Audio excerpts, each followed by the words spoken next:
iModels.com. I'm Raúl Martinez, Global Creative Director of Vogue, and we're here at Condé Nast. My day really starts probably before I arrive. My first meeting is usually either 8 or 8:30, is with Asia or Europe. I meet with the heads of content of those particular territories, plus I do have visual director meetings every day that are global. It's really constant communication every day. It really usually starts with who is the cover, why they're on the cover, who's going to be the photographer, the stylist, what's the story. There's a lot of doors that can be opened through a global lens. How do you maintain the DNA of their territories and still be very much Vogue?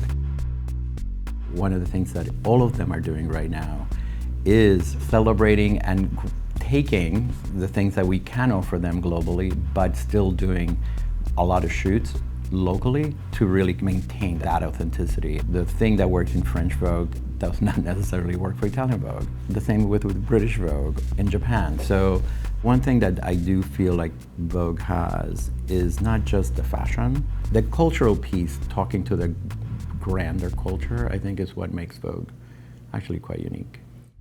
Understanding the moment and understanding the cultural zeitgeist and how then we can interpret that and communicate that in a fashion term. I have to give Anna credit as well for this. That is how she thinks as well.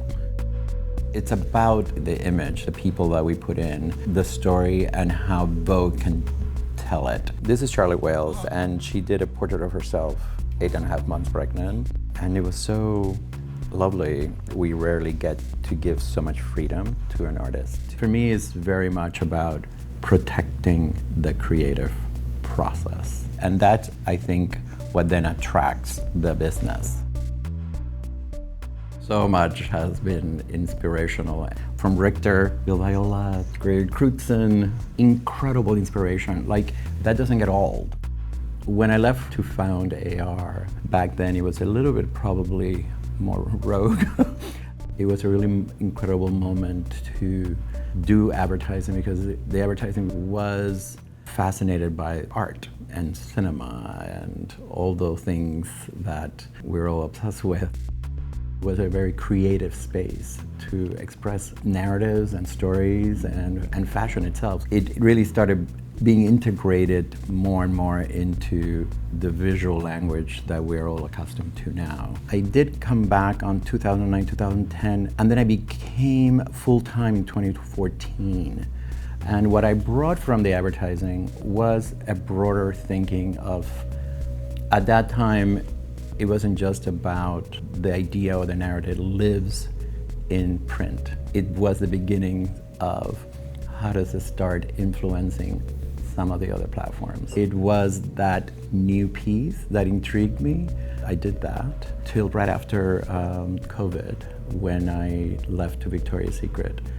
And Victoria's Secret was an incredible narrative because I joined Victoria's Secret at a very particular moment in time for the brand. How do you evolve the narrative that they had?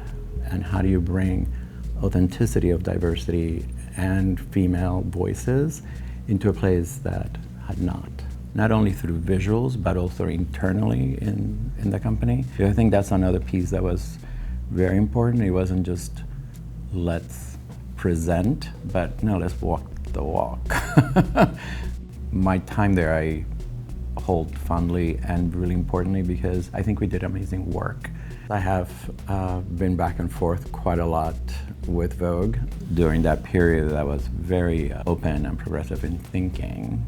I have to say, Vogue itself was already there. In a way, it was just more a continuation and not a forgetting of that moment.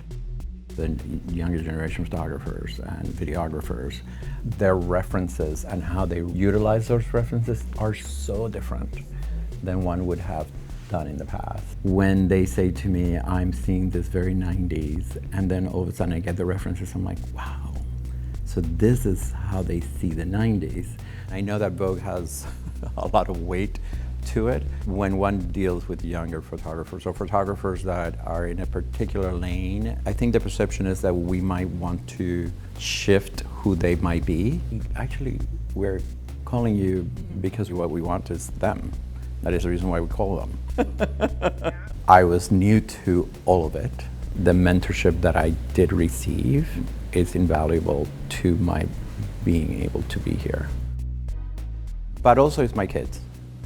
I have to say, now that I have a 20 and a 23-year-old, they keep me so intrigued by culture and how they see it and how they experience it. It's quite powerful how culture shifts, and then you need to shift with it and how you see.